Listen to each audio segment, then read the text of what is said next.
Hello students, बेटा आज हम चैप्टर 4 शुरू करने जा रहे हैं। सारे फॉर्मूले और सारे कॉन्सेप्ट। चैप्टर 4 में जो चैप्टर 4 का नाम है मैग्नेटिक इफेक्ट ऑफ करंट, इसमें सबसे पहले शुरुआत होता है बायोट-सैवर्ट्स लॉ। बायोट-सैवर्ट्स नहीं बताया था कोई भी करंट कैरिंग वायर अपने चारों तरफ मैग्नेटिक फील्ड बनाता है। आपको पता है ना, ऑस्टर्ड ने बेसिकली ये एक्सपेरिमेंट ऑस्टर्ड ने किया था कि कोई भी करंट कैरिंग वायर चारों तरफ अपने एक मैग्नेटिक फील्ड तैयार करता है। तो बायोट-सैवर्ट्स ने क्या कहा कि अगर मान लो एक करंट कैरिंग वायर है और उस वायर का आप एक छोटा सा एलिमेंट ले लो, लेंथ क्या है dl, चारों तरफ क्या बनाएगा मैग्नेटिक फील्ड। और मान लो उस छोटे से एलिमेंट के कारण r डिस्टेंस पे यहां पर हमें एक छोटी सी मैग्नेटिक फील्ड पता करना। छोटी सी क्यों? छोटे से एलिमेंट की छोटी सी फील्ड, और ये जो डिस्टेंस है ये इस एलिमेंट के साथ थीटा एंगल पे है। तो बायोट-सैवर्ट्स ने छोटी सी मैग्नेटिक फील्ड के बारे में बताया, बड़ी मैग्नेटिक फील्ड नहीं, छोटी सी मैग्नेटिक फील्ड ड्यू टू छोटी सी लेंथ, वायर की छोटी सी लेंथ। फॉर्मूला था उनका, कांस्टेंट था म्यू नॉट अपॉन 4 पाई। इलेक्ट्रोस्टैट्स में आता था 1 अपॉन 4 पाई एप्सिलॉन नॉट, यहाँ mu naught upon 4 pi I dl sin theta upon r square. That was the formula of the magnetic field intensity due to the small element of, not complete बल्कि small element।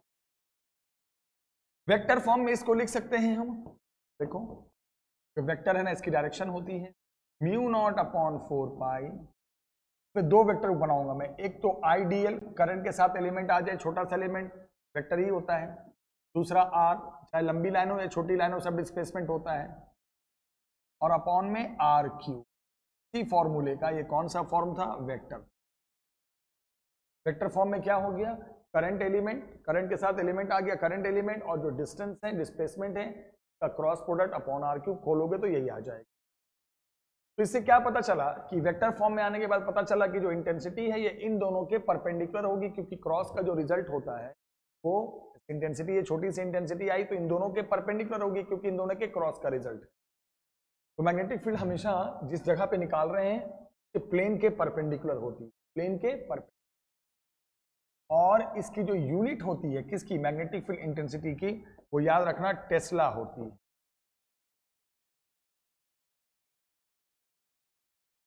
ये सब चीज बता, तो ये formula जो यहाँ पे dB का मतलब क्या है? यहाँ पे देखो B का मतलब होता है, कहीं B लिखू ना, B का मतलब जो मैग्नेटिक फील्ड बनेगी चारों तरफ उसकी इंटेंसिटी, इसे हम B से इंडिकेट।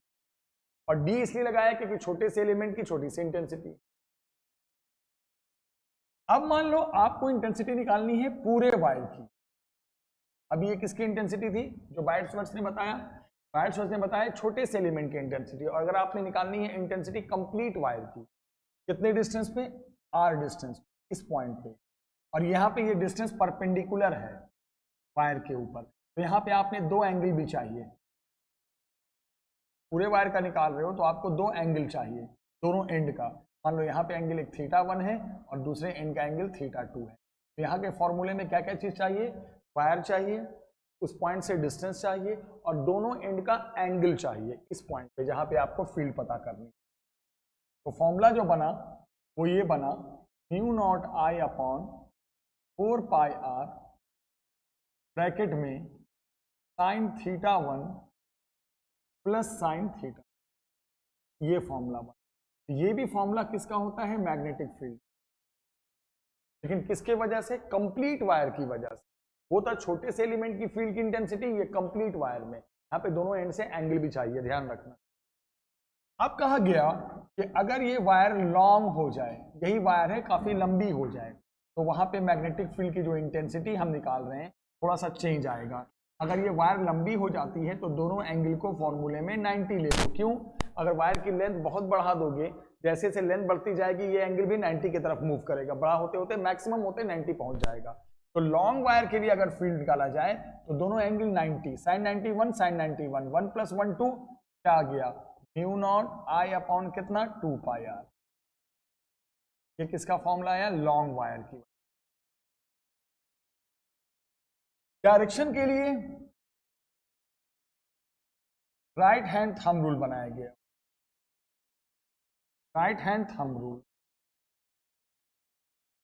देखो ये तो पक्का यहां से पता चल गया कि मैग्नेटिक फील्ड जो है जहां पे निकालते हो वो सब दोनों के क्रॉस का रिजल्ट है, तो प्लेन के परपेंडिकुलर होगी।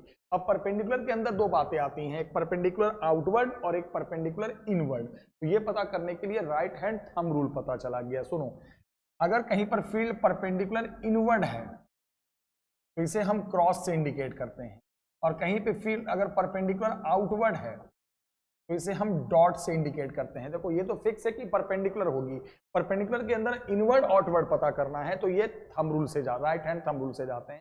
ये बहुत सिंपल रूल है। जैसे मैं आपको बता दूं, मान लो करंट ऐसे जा रहा है, किस डायरेक्शन में अभी करंट जा रहा है? ऊपर की डायरेक्शन। देखो कैसे हम पता करेंगे। मान लो अभी जो तुम्हारा करंट है वो ऊपर की डायरेक्शन में, तो राइट हैंड थंब रूल जैसे इस पेन का जो पॉइंट है वो करंट है, तो राइट हैंड थंब रूल क्या है? राइट हैंड से पकड़ना है और थंब को रखना है करंट की डायरेक्शन में और अपने फिंगर्स को बंद कर देना है। बस मेरे सारे फिंगर्स को देखो, फिंगर्स इधर नहीं है, सारे मेरे फिंगर्स इधर आए हैं। फिंगर्स, ये फिंगर्स इधर आए हैं, तो जिधर की साइड फिंगर आए वहां पे फील्ड जो हो जाएगी वो तुम्हारी हो जाएगी आउटवर्ड, और उसके उल्टे साइड फील्ड हो जाएगी इनवर्ड। इस तरह पता करते हैं डायरेक्शन कहां पे। परपेंडिकुलर तो होगा ही, आउटवर्ड इनवर्ड। आउटवर्ड इधर फील्ड इधर बाहर लाएंगी और यहाँ फील्ड अंदर आएंगी। मान लो अब ऐसे वायर है, एक एग्जांपल, तो फील्ड कहां पे पूछेगा? यहाँ पे और यहाँ पे। फील्ड बॉडी के लाइन में नहीं होती, इधर इधर, यहाँ पे इधर और इधर। तो इधर करंट आ रहा है, देखो हमने पेन इधर रखा है पॉइंट, इधर देखो सारे मेरे उंगलियां नीचे चली गई। राइट हैंड से पकड़ना है, थंब को रखा करंट की तरफ, और फिंगर्स को देखो, फिंगर्स मेरे नीचे चले गए, तो नीचे की तरफ फील्ड हो जाएगी आउटवर्ड और ऊपर की तरफ हो जाएगी इनवर्ड। तो राइट हैंड से पकड़ना है, थंब को करंट की तरफ रखना है, जिस साइड फिंगर जाए उधर आउटवर्ड और उसके उल्टे साइड इनवर्ड। इस तरह डायरेक्शन पता करते हैं। तो ये मैग्नेटिक फील्ड किसका था बेटा? एलिमेंट का था, लॉन्ग वायर का था, डायरेक्शन था, ठीक है, वायर का था।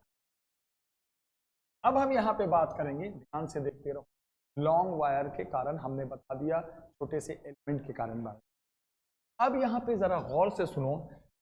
अब यहाँ पे पढ़ा रहे हैं magnetic field intensity due to circular wire. अगर वायर सर्कुलर हो जाए तो मैग्नेटिक फील्ड क्या होती है? तो यहाँ पर दो जगह पूछा। सबसे पहले पूछेगा एट सेंटर, वायर के सेंटर पे। बहुत आसान है, सर्कुलर वायर है, करंट इसमें आई आ रहा है, रेडियस वायर का आर है और सेंटर पे पूछा है। इट्स वेरी सिंपल फॉर्मूला, याद रखना, mu naught I upon 2r। ये लूप के सेंटर पे हो। लॉन्ग वायर में आपने देखा वहां सिर्फ पाई था, यहां पाई नहीं है, थोड़ा सा फर्क। और एक बात और, दूसरी बात आपको यहां ध्यान रखना है, कभी कभी ऐसा भी होता है कि लूप कंप्लीट नहीं होता, लूप का बस एक सेगमेंट होता है। आप समझो, लूप कंप्लीट नहीं है, थोड़ा सा एक लूप का टुकड़ा ले लेगा और बोलेगा सेगमेंट के एंगल पे निकालो। करंट अभी भी आई है, रेडियस आर है, यहाँ पे बताओ, सब सेंटर पे पूछ। ये सेंटर का नाम क्या है? O point, O point. तो ये अच्छा, फिर बोलेगा ये जो सेगमेंट है वो कितना एंगल बना रहा है? थीटा। अगर ये थीटा 2 पाई हो जाए तो लूप कंप्लीट हो जाएगा। तो कभी कभी सेगमेंट का भी पूछेगा, इस सेगमेंट का बताओ बेटा, सेगमेंट का क्या होगा? ध्यान से देखना, एक मिनट बेटा। अब यहाँ पे सेगमेंट के लिए हम क्या करेंगे? कॉल आ गया था, मैं इसको डिस्कनेक्ट। सेगमेंट के लिए क्या करेंगे? अगर सेगमेंट का आ जाए बेटा, तो सेगमेंट के लिए हम जो सेंटर पे फील्ड निकालते हैं वो होता है mu naught I by 4 pi R into theta. तो ये भी सेंटर पे ही है, ये भी सेंटर पे ही है। फर्क है, ये पूरे लूप का है और ये सेगमेंट का है। जैसे मान लो लूप आधा है, हाफ लूप है तो पाई ले लेंगे, पूरा लूप बनाओ तो 2 पाई ले लेंगे। आप 2 पाई रखो तो जरा कट गया, वही आ जाएगा। तो ये कंप्लीट लूप के सेंटर पे है और ये सेगमेंट के सेंटर, याद रखना। फिर आता है यहां पर लूप के सेंटर पे, तो आपने बता दिया मैग्नेटिक फील्ड। अब आएगा एक्सिस पे। एक्सिस मतलब ये लूप है, लूप का रेडियस आर है, सेंटर पे तो निकाल चुके हैं, करंट मान लो आई जा रहा है। अब लूप के एक्सिस पे कितने डिस्टेंस पे? यहां पर। तो एक्सिस का मतलब ये रहा एक्सिस, एक्स डिस्टेंस पे, ये एक्सिस पे आ गया। तो फॉर्मूला याद रखना, एक्सिस पे मैग्नेटिक फील्ड का formula mu naught I R square upon 2 फिर X square plus R square का पावर 3/2। याद रखना ये फॉर्मूला कहां पर होता है, लूप के एक्सिस पे, ये लूप के सेंटर पे, ये लूप के एक्सिस पे। एक्स क्या रिप्रेजेंट कर रहा है, डिस्टेंस, कहां से, सेंटर से उस पॉइंट पे हम फील्ड। एन टर्न्स, कभी कभी लूप में टर्न्स, जैसे मान लो यहां भी टर्न्स आ गए तो एन मल्टीप्लाई कर देंगे, यहां भी टर्न्स आ गए तो एन मल्टीप्लाई कर देंगे। तो ये सब कहां पर मैग्नेटिक फील्ड पढ़ा रहे हैं, सर्कुलर लूप की वजह से, सेंटर पे, सेगमेंट की वजह से और एक्सिस पे। रही बात डायरेक्शन की, यहां डायरेक्शन में कोई पंगा नहीं है, यहां डायरेक्शन में चलता है स्क्रू रूल, पेच वाला रूल। आप जानते हो क्या होता है स्क्रू रूल, पेच का रूल क्या होता है, पेच को क्लॉकवाइज घुमाते हैं तो फील्ड, पेच अंदर जाता है और ऐसे घुमाने पे पेच बाहर आता है, वही यहां पर है। लूप में करंट की दो ही डायरेक्शन होती है, या एंटी क्लॉकवाइज या क्लॉकवाइज। तो यहां पे क्या है, अगर करंट कैसा है, क्लॉकवाइज करंट है, तो फील्ड परपेंडिकुलर इनवर्ड होगी, और अगर करंट एंटी क्लॉकवाइज है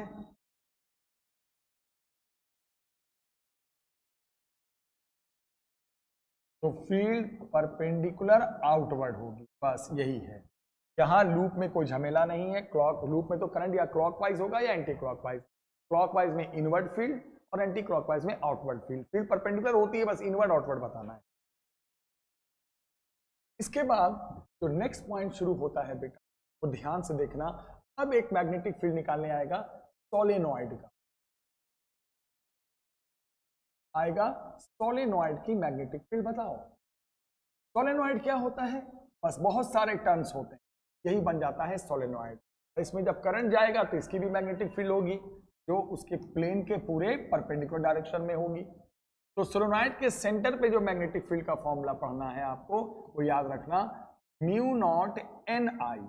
अब आपको मतलब समझा, ये फॉर्मूला होता है, सब मैग्नेटिक फील्ड पढ़ा रहा हूं सोलेनॉइड के सेंटर पे, म्यू नॉट एन।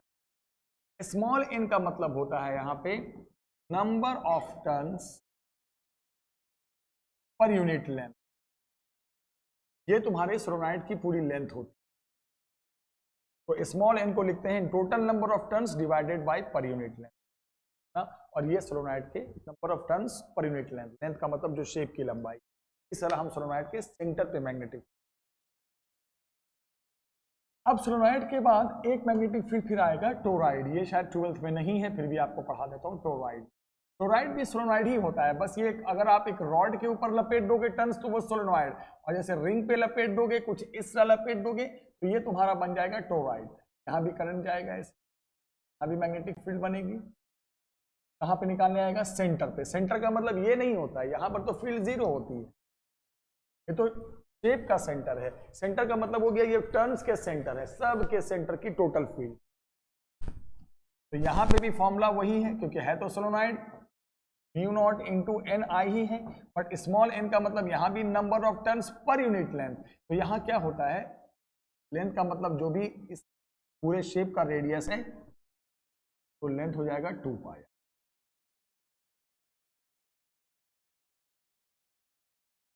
चाहे सोलेनॉइड हो चाहे टोरॉइड हो, है तो एक ही चीज, बस वहां पे लेंथ ऐसे होती है और यहाँ पे शेप की लंबाई सर्कुलर होती है। ये आर रेडियस ऑफ टर्न नहीं है, ये तो शेप का रेडियस है, टर्न्स के रेडियस तो छोटे छोटे हो। और सेंटर का मतलब ये नहीं है, सेंटर का मतलब टर्न्स के रेडियस का जो सेंटर है उसकी टोटल फील्ड। तो ये सब मैग्नेटिक फील्ड आता है, सबको याद रखना। अब यहां पर एक टॉपिक है जिसका नाम है एम्पियर सर्किटल। इन्होंने क्या बताया, ये सबसे पहले तो क्लोज लूप के लिए होता है, क्लोज लूप के लिए। ध्यान से सुनना बेटा, यहां पे क्या बताया जाता है, क्लोज लूप में क्या बताया जाता है कि मान लो आपके पास कोई एक क्लोज लूप है, एक किसके चारों तरफ, एक वायर के चारों,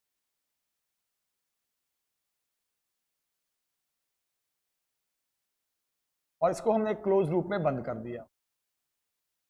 तो क्या बताया एम्पियर ने कि करंट के चारों तरफ जो मैग्नेटिक फील्ड बनेगी, अगर हम उसको इंटीग्रेट कर दें विद रिस्पेक्ट टू लेंथ, किसकी लेंथ, लूप की लेंथ, d डॉट dl, इसे कहते हैं line integral of magnetic field. ये होता है mu not times of current, ये बताया उन्होंने। क्या ये लॉ किसके लिए होता है? एक वायर के चारों तरफ अगर लूप ले लिया जाए बंद, ये होता है बेसिकली बंद वायर के लिए, क्लोज वायर के लिए, वायर को बंद करके ये रूल बनाया जाता है कि जो मैग्नेटिक फील्ड चारों तरफ तैयार होगी उसको अगर हम उस लूप के लेंथ के रेस्पेक्ट में इंटीग्रेट कर दें तो आ जाएगा म्यू नॉट अपॉन 4।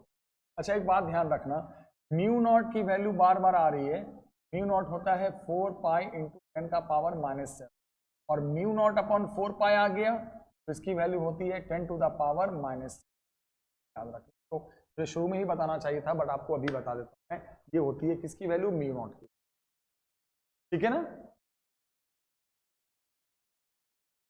अब हम बात करते हैं बेटा, इसके बाद जब हमने इतना पढ़ लिया, सारा कुछ टॉपिक क्लियर हो गया, मुझे समझ में आ गया मैग्नेटिक फील्ड में इतने सारे ही पॉइंट्स हमें समझ, उसके बाद हम बात करेंगे मैग्नेटिक फोर्स का। मैग्नेटिक फोर्स में क्या बताया जाता है? सबसे पहले बताया जाता है कि मैग्नेटिक फोर्स के बहुत सारे टाइप।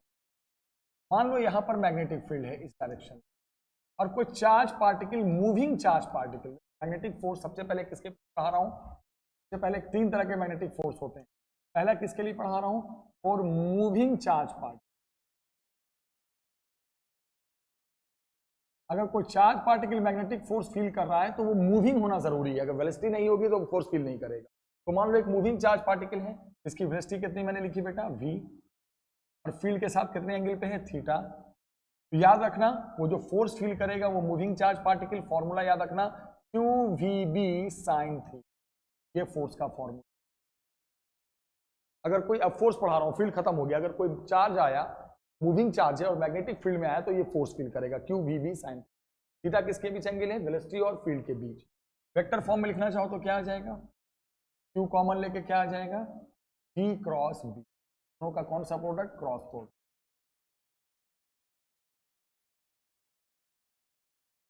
तो यहां से एक चीज क्लियर हो गया कि जो मैग्नेटिक फोर्स होगा वो वेलोसिटी के भी परपेंडिकुलर होगा और मैग्नेटिक फील्ड के भी। क्यों? क्योंकि ये भी देखो वेक्टर फॉर्म में देखोगे तो दोनों का क्रॉस प्रोडक्ट है, साइन में आया तो क्रॉस में ही जाएगा, तो दोनों के परपेंडिकुलर होगा, वेलोसिटी के भी और मैग्नेटिक। मान लो ये XY प्लेन में है तो फोर्स Z में जाए, फोर्स इस डायरेक्शन में। जब वेलोसिटी और फील्ड आपको XY प्लेन में दिख रहा है तो फोर्स Z में जाए। ये होता है मैग्नेटिक फोर्स का, याद रखना है। एक तो ये मैग्नेटिक फोर्स है। दूसरा मैग्नेटिक फोर्स क्या बताया गया, ध्यान से देखना, ये बताया गया magnetic force for current carrying conductor.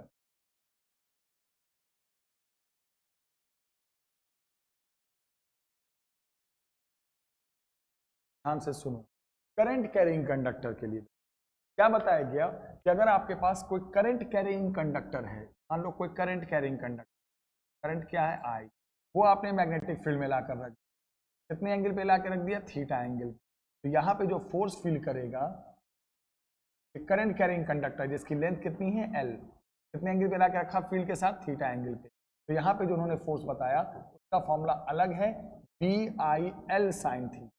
Her force के फॉर्मूले अलग अलग का फॉर्मूला है BIL sin थीटा। अगर कोई करंट कैरिंग साइड आ जाता है कहाँ? मैग्नेटिक फील्ड में, और ये किसके लिए है? जब कोई मूविंग चार्ज आ जाता है। फील्ड, ऐसा फील्ड क्या है? एक्सटर्नल है, जिस फील्ड में वो गया है। ऑब्वियसली बात है, किसी फील्ड में जाता है तभी तो फोर्स फील करता है। ये फील्ड एक्सटर्नल फील्ड में गया, ये फोर्स फील किया, मूविंग चार्ज। ये कौन? वायर। थीटा किसके बीच एंगल है? वायर और फील्ड के बीच। इसके बाद थर्ड, 3 तरह के मैग्नेटिक फोर्स पढ़ने।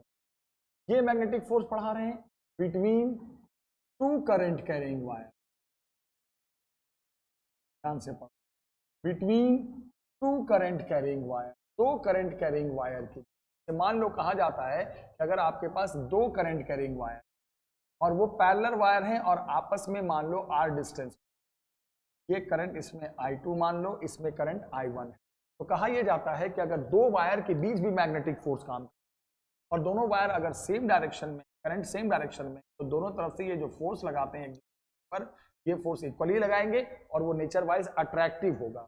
और इस फोर्स का जो फॉर्मूला है वो याद रखना, mu naught I1 I2 by 2 pi R और इनटू लेंथ, वायर की जितनी भी लंबाई है उससे मल्टीप्लाई कर दिया।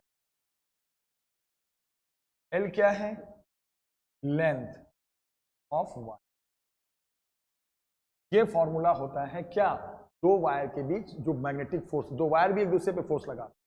और यहाँ पे ये भी बताया गया कि मान लो जो वायर आपको दिख रहा है, अगर आपने जो वायर अभी देखा है, अगर ऐसा हो जाए कि दोनों में करंट हो लेकिन करंट की डायरेक्शन अपोजिट हो, तो ये जो फोर्स होता है एक दूसरे को अट्रैक्ट नहीं करता, एक दूसरे को रिपेल करता,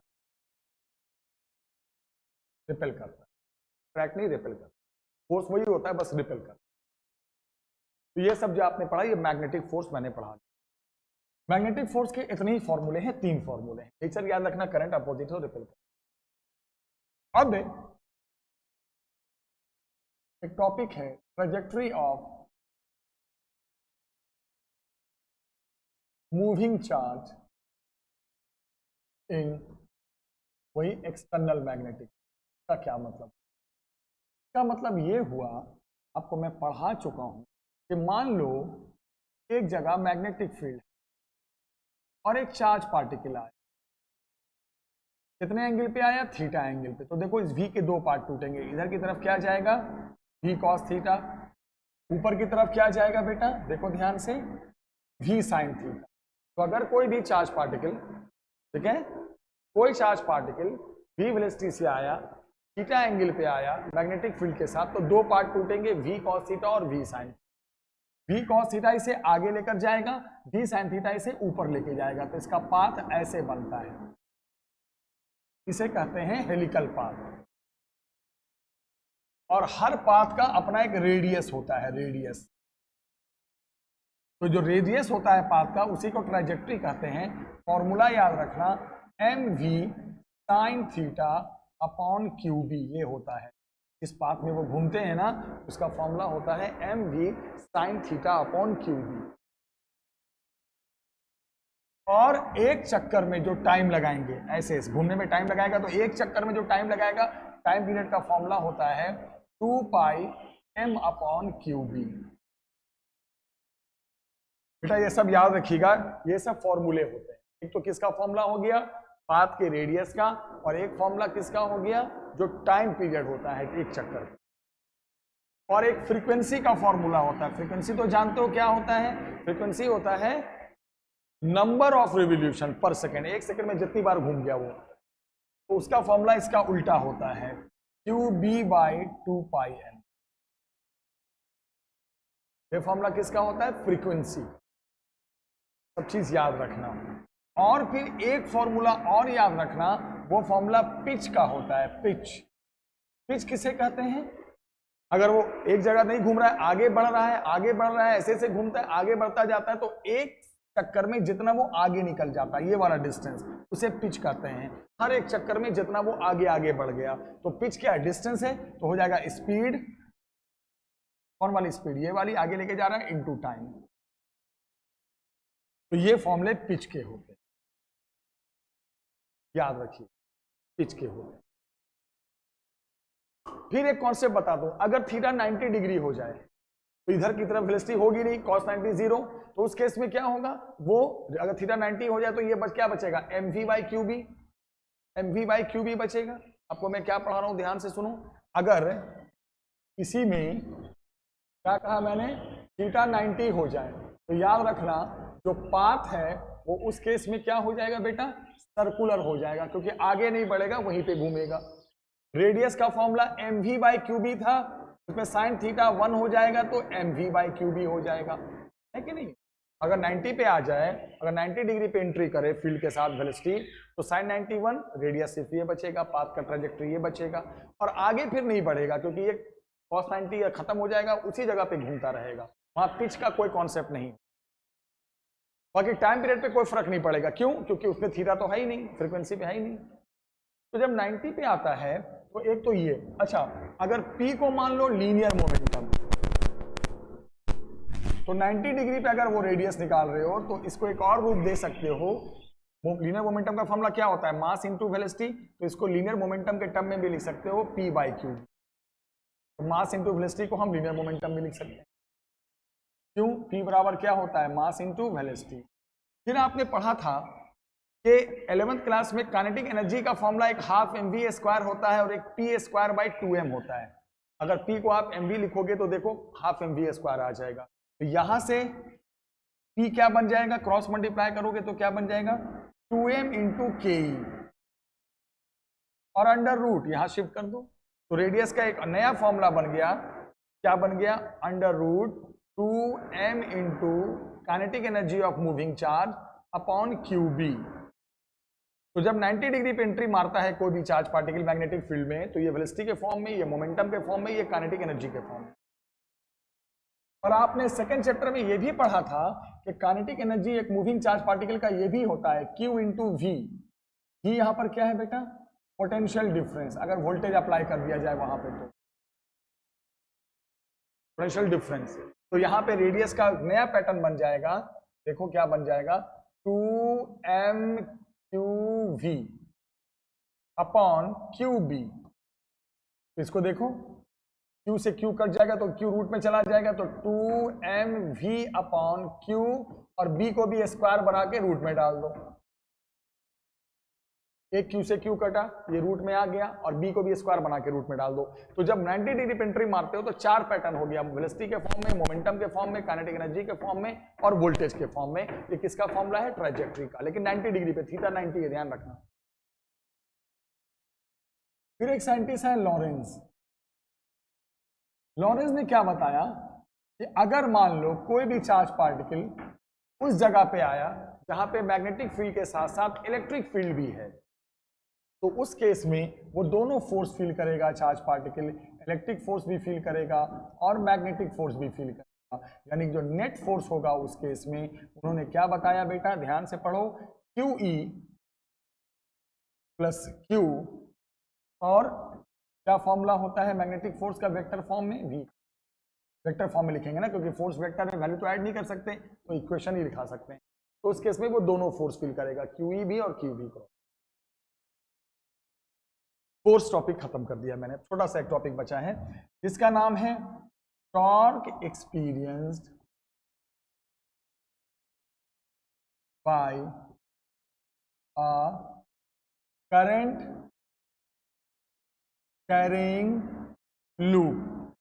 क्या कहा गया बेटा, सुनो, सबसे पहले ध्यान से सुनना, कोई भी करंट कैरिंग लूप, कोई भी लूप का मतलब जिसके दो प्लेन होते हैं, अपने आप में लूप जो होता है वो एक डाइपोल होता है। क्यों डाइपोल होता है, क्योंकि लूप के से कौन सा डाइपोल कहते हैं, कोई भी जो लूप होता है वो अपने आप में मैग्नेटिक डाइपोल कहा जाता है। अब बोलोगे सर क्यों कहा जाता है मैग्नेटिक डाइपोल, तो लूप एज मैग्नेटिक डाइपोल होता है क्योंकि लूप में दो फेस होते हैं, फ्रंट एंड बैक, दोनों फेस में फील्ड होगी। अगर सामने क्लॉकवाइज करंट है तो सामने फील्ड इनवर्ड होगी, तो बैक में करंट सामने से एंटी क्लॉकवाइज एंटी क्लॉकवाइज दिख रहा है तो बैक फेस में क्लॉकवाइज दिखेगा, मतलब सामने से फील्ड आउटवर्ड होगी तो पीछे से इनवर्ड होगी। फील्ड की वैल्यू बराबर होगी बट डायरेक्शन दोनों फेस में फील्ड की अपोजिट होगी।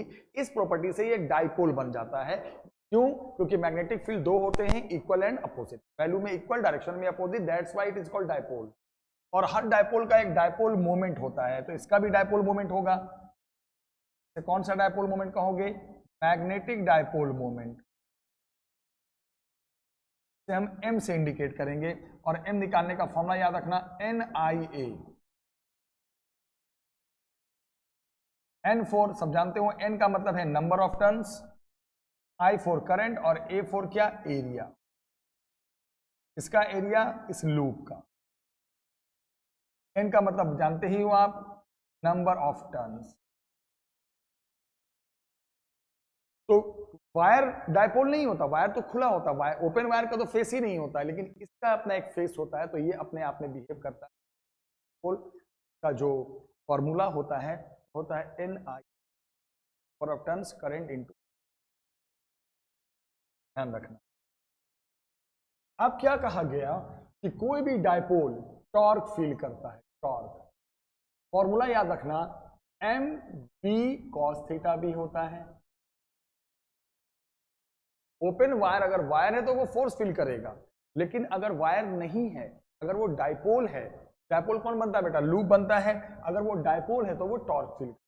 Formula mb cos theta, B वहां पर की जो भी मैग्नेटिक फील्ड है जहां वो गया है फील करने के लिए टॉर्क, ए मोमेंट, और थीटा जो होता है यहां पर वो होता है एंगल बिटवीन, ध्यान से सुनना, जो वहां पे मैग्नेटिक फील्ड इंटेंसिटी की डायरेक्शन है, एंगल बिटवीन, इस लिख देता हूं मैं, angle between direction of magnetic field intensity वहां पर जो भी है external, and plane of loop, plane of जो भी लूप है क्वाइल है उसके प्लेन के साथ, प्लेन है ना उसका। लेकिन टॉर्क का एक और फॉर्मूला है, डायपोल मोमेंट, बी और साइन थीटा, दोनों फॉर्मूले हम यूज करते हैं, कॉस में भी यूज कर सकते हैं और साइन में भी। फर्क क्या है, अगर आप ये वाला फॉर्मूला लोगे तो यहां थीटा का मतलब होता है एंगल बिटवीन, ध्यान से पढ़ना, direction of magnetic field intensity and normal to plane of loop, plane के साथ नहीं, प्लेन के साथ जो नॉर्मल है उसके साथ एंगल अगर देख रहे हो फील्ड का, याद रखना ये वाला फॉर्मूला। तो दो फॉर्मूले होते हैं, कॉस भी होता है और साइन भी होता है। साइन कब लेंगे, जब प्लेन के साथ नहीं, प्लेन के नॉर्मल के साथ होगा फील्ड का एंगल, अब प्लेन के साथ होगा तो कॉस। अब एक टॉपिक है बेटा, का नाम है magnetic moment of revolving electron. अब फॉर्मूले में क्लियर करा दूं, ये क्या है, इसके बारे में बताया गया कि मान लो एक ऑर्बिट है और ऑर्बिट में आपको पता है इलेक्ट्रॉन चक्कर काटता है, तो जब इलेक्ट्रॉन, जिस ऑर्बिट का रेडियस क्या है, आर है, तो आपको पता है जब इलेक्ट्रॉन ऑर्बिट में गोल गोल घूमता है तो इस डायरेक्शन में अगर इलेक्ट्रॉन आ रहा है तो ठीक अपोजिट डायरेक्शन में करंट आएगा।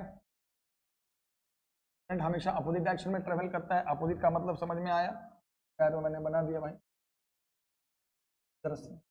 यानी कि एक ऑर्बिट अगर है उसमें इलेक्ट्रॉन चक्कर काट रहा है तो वो अपने आप में लूप बन जाएगा, करंट कैरिंग लूप, और लूप बनेगा तो डायपोल, डायपोल तो मोमेंट। तो इसका जो डायपोल मोमेंट पढ़ाया गया वो ये बताते हैं -EL/2।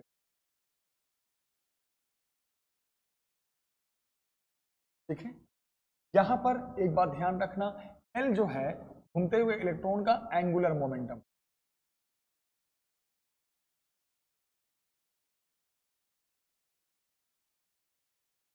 M का मतलब मास ऑफ इलेक्ट्रॉन,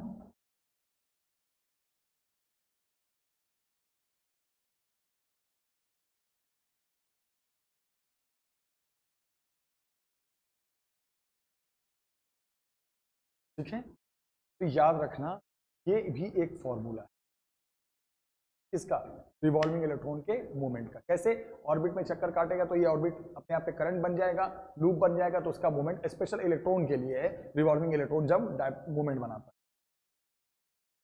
अब यहां पे बेटा हम कुछ पॉइंट्स बताएंगे। एक जैसे टॉपिक होता है जिसका नाम है moving coil galvanometer. Moving coil galvanometer, galvanometer का मतलब क्या होता है, एक ऐसी मशीन जो करंट मेजर करती है, बड़े स्मॉल करंट, उसे कहते हैं गैल्वेनोमीटर। तो मूविंग कॉइल गैल्वेनोमीटर एक ऐसा है जो छोटा सा करंट मेजर, और इसमें क्या होता है, कॉइल होता है, फील्ड में रखते हो कॉइल घूमता है, और वो करंट को जैसे जितना जितना करंट फ्लो कराओगे उतना उसमें डिफ्लेक्शन आएगा, किसमें, कॉइल के टर्न्स में, टर्न्स होते हैं कॉइल के, उसमें उतना डिफ्लेक्शन, मूविंग कॉइल गैल्वेनोमीटर। और यहां पर जो करंट निकालता है इसका एक फॉर्मूला है, याद रखना, फॉर्मूला याद रखना, K upon K theta upon NAB,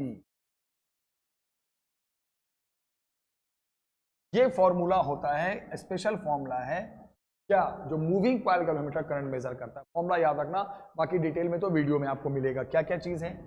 theta होता है डिफ्लेक्शन इन कॉइल, कि करंट फ्लो होने से कितना उसमें, पहले कॉइल है, लूप है, करंट आएगा, टॉर्क फील करेगा, उसमें डिफ्लेक्शन आएगा, वही थीटा है। Theta is deflection in coil and number of turns, A area of coil, coil वही होता है बेटा, बहुत सारे टर्न्स लपेट दो लूप में तो कॉइल बन जाते हैं, ऑफ कॉइल। बी वहां पर मैग्नेटिक फील्ड है, एन क्या है, number of turns in coil. के क्या होता है, जब कॉइल क्या है ना धागे से लटका होता है, तो जैसे जैसे ये घूमेगा तो रीस्टोरिंग टॉर्क भी स्टोर होगा, क्योंकि जब करंट बंद करोगे तो वापस आ जाएगा। तो धागे में एक रीस्टोरिंग टॉर्क इकट्ठा होता है जिससे वो हैंग होता है। कौन? कॉइल। तो के क्या है? के यहां पर है रीस्टोरिंग टॉर्क पर डिफ्लेक्शन, एक डिफ्लेक्शन। ये फॉर्मूला होता है किसका? करंट का। ये कौन मेजर करता है? करंट। याद रखना, मूविंग कॉइल गैल्वेनोमीटर। तो करंट आता है तो मूव करता है, और ये करंट जितना ज्यादा है डिफ्लेक्शन होगा उतना ज्यादा ही होगा। अब यहां पर इसी में एक टॉपिक है, इसका नाम है करंट सेंसिटिविटी। करंट सेंसिटिविटी ये क्या चीज है? हम आई के नीचे एस कहते हैं, तो इसके बारे में बताया गया। ये जो होता है यहां पर number of twist produce per unit current, जितना भी डिफ्लेक्शन आया कॉइल में डिवाइडेड बाय करंट। और करंट अभी आपने क्या निकाला था? देखो अभी 2 मिनट पहले, K theta by N A B. K theta by N A B, यहां पे क्या आ जाएगा? के थीटा बाई, तो ये हो जाएगा N A B upon K. रखोगे K theta by N A B, ऊपर चला जाएगा। इसको कहते हैं करंट सेंसिटिविटी। फिर होता है एक वोल्टेज सेंसिटिविटी। ये होता है number of deflection per unit voltage, यानी कि यूनिट करंट पे जितना डिफ्लेक्शन आएगा वो करंट सेंसिटिविटी, और यूनिट वोल्टेज पे जितना डिफ्लेक्शन आएगा यहाँ वो वोल्टेज सेंसिटिविटी। तो यहाँ पे क्या लिखोगे? ई को क्या लिख दोगे खोलकर? ओम्स लॉ से आई इंटू आर। आर क्या है यहाँ पर? यहाँ पे आर क्या आ गया? Resistance of coil. और थीटा अपॉन आई, यही है ना? क्या आया था? एन ए बी अपॉन के बस टू आर। ये क्या हो गया? Voltage sensitivity. तब यहाँ पे करंट सेंसिटिविटी का मतलब क्या होता है बेटा? Number of twist per unit current. और वोल्टेज सेंसिटिविटी का मतलब number of twist per unit voltage. अभी करंट का क्या फॉर्मूला आया था 2 मिनट पहले? याद करो, K theta upon N A B. फिर यहां पे क्या कहा गया कि अगर आप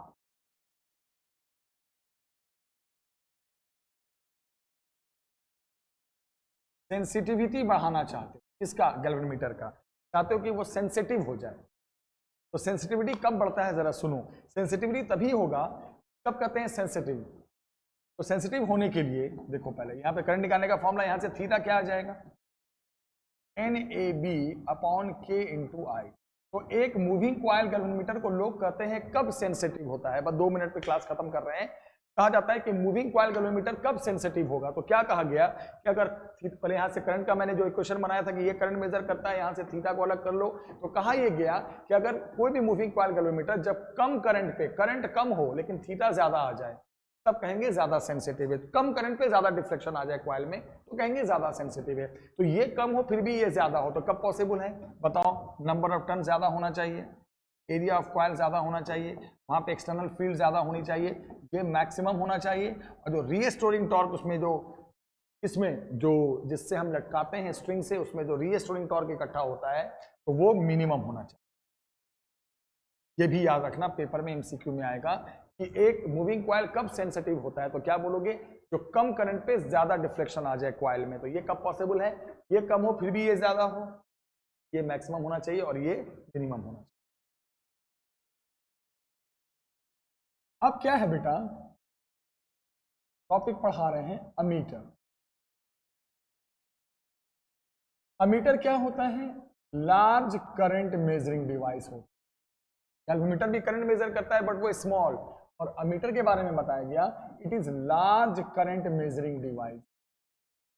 ये हमेशा लार्ज करंट मेजर करता है, ज्यादा से ज्यादा करंट मेजर। कौन? अमीटर। तो अमीटर के बारे में बताया गया कि मान लो आपके पास एक गैल्वेनोमीटर है, जी लिख दिया मतलब एक गैल्वेनोमीटर है, और गैल्वेनोमीटर का भी अपना रेजिस्टेंस होता है।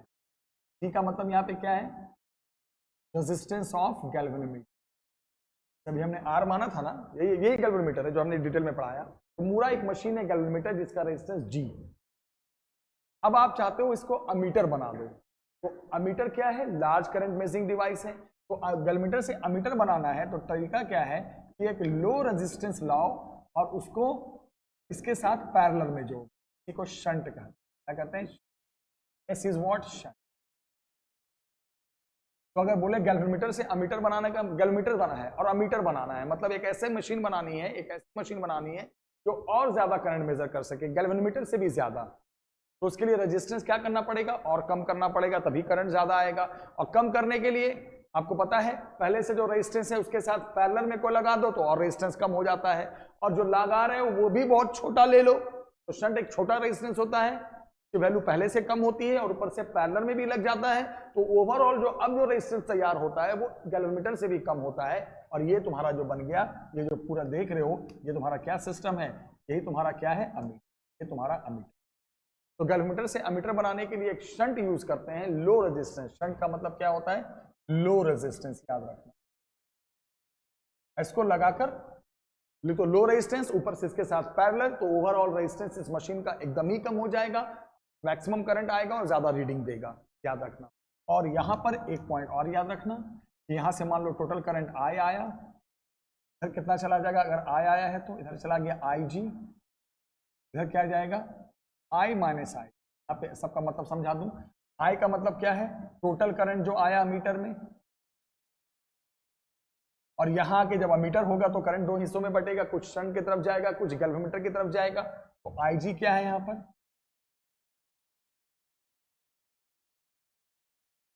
Current through galvanometer. और ये फॉर्मूला याद रखना, शंट का I G into G upon I minus I G. ये फॉर्मूला बहुत इंपॉर्टेंट है कि आपसे पूछा जाएगा कि एक गैल्वेनोमीटर से अमीटर बनाना है तो हमें क्या यूज करना पड़ेगा, तो बोलोगे शंट। शंट यानी लो रेजिस्टेंस। कैसे, गैल्वेनोमीटर के साथ पैरेलल में लगाकर, ताकि रेजिस्टेंस बहुत कम हो जाए और अमीटर बन जाए। उसका फॉर्मूला याद रखना, आई जी यानी current through galvanometer into G resistance of galvanometer upon जो भी अमीटर में टोटल करंट आ रहा है वो माइनस करंट थ्रू गैल्वेनोमीटर। और अगर आपसे पूछा जाए कि अब जो अमीटर तैयार हुआ उसका रेजिस्टेंस क्या है, तो अब अमीटर में दो रेजिस्टेंस आ गए, शंट भी रेजिस्टेंस है लो और गैल्वेनोमीटर, और ये दोनों पैरेलल में है। तो पैरेलल में कैसे निकलता है रेजिस्टेंस, याद है R1 R2, दो रेजिस्टेंस पैरेलल में, तो 1/R1 plus 1/R2 1/S plus 1/G करोगे तो ये आ जाएगा। तो ये रेजिस्टेंस किसका होता है, अमीटर का। तो अमीटर जो है याद रखना, ये जो अमीटर है ये लो रेजिस्टेंस डिवाइस है, ये तो ज्यादा करंट मेजर करेगा। लो करने के लिए लो रेजिस्टेंस शंट लाते हैं, ऊपर से पैरेलल में लगाते हैं, तो पूरा रेजिस्टेंस बहुत कम हो जाता है।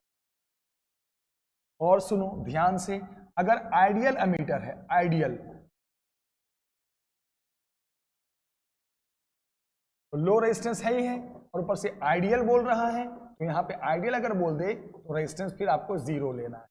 तब इतना लो ले लो, एकदम ही लो ले लो। अमीटर लो रेजिस्टेंस डिवाइस है, उसको आइडियल बनाना है तो एकदम ही जीरो मान लो पूरे अमीटर का रेजिस्टेंस, तो वो आइडियल बन जाता है। लास्ट टॉपिक बेटा, टॉपिक का नाम है वोल्ट मीटर। वोल्ट मीटर जो है ये वोल्टेज मशीन, वो वोल्टेज मेजर करता है, अमीटर करंट और ये वोल्टेज।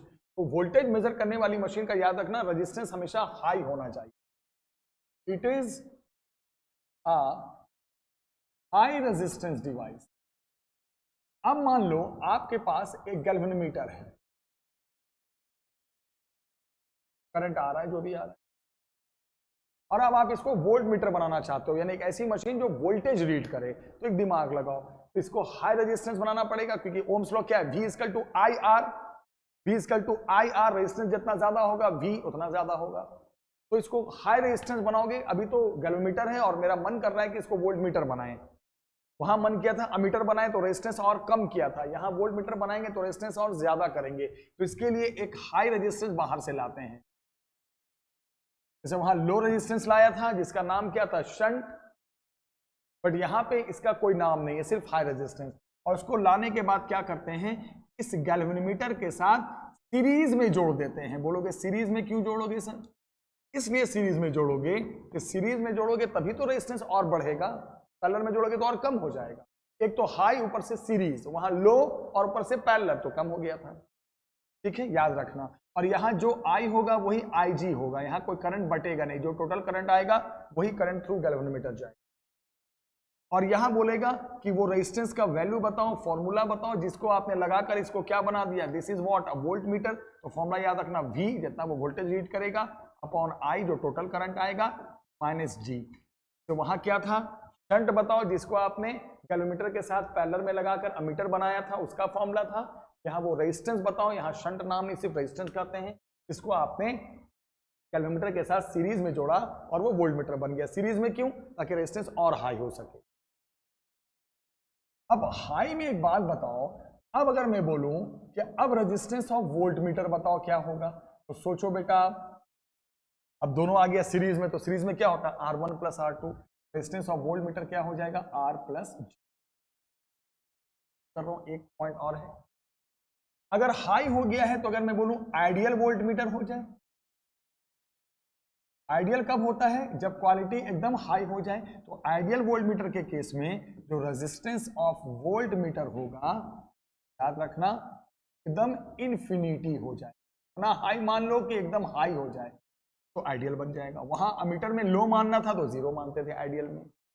तो फाइनली एक चीज सीखने को मिला कि रेजिस्टेंस सबसे ज्यादा किसका होता है बताओ? वोल्टमीटर। फिर रेजिस्टेंस किसका ज्यादा हुआ? गैल्वेनोमीटर का। और फिर रेजिस्टेंस किसका ज्यादा हो, सबसे कम किसका हुआ? अमीटर। तो सबसे ज्यादा रेजिस्टेंस किसका होता है बेटा? अगर कंपेयर किया जाए, वोल्टमीटर का सबसे ज्यादा, फिर गैल्वेनोमीटर का, और सबसे कम रेजिस्टेंस। यहां जो करंट टोटल होगा वही थ्रू गैल्वेनोमीटर होगा। आई बोलो आई जी बोलो सब सेम है, बट वहां टोटल करंट जो आ रहा है मीटर में वो अलग है, और इधर अलग है, उधर अलग। जितने भी टॉपिक थे सारे मैंने करा दिए बेटा, मुझे लगता है कोई स्किप नहीं हुआ, सब अच्छे से पढ़ा दिया। इसका मतलब इस वीडियो में आप चैप्टर 4 पूरी तरह से रिवाइज कर सकते हो। जिस दिन मन करे बैठ जाओ और रिवीजन कर लो। ठीक है बेटा, मिलते हैं नेक्स्ट वीडियो में, तब तक टेक केयर, बाय।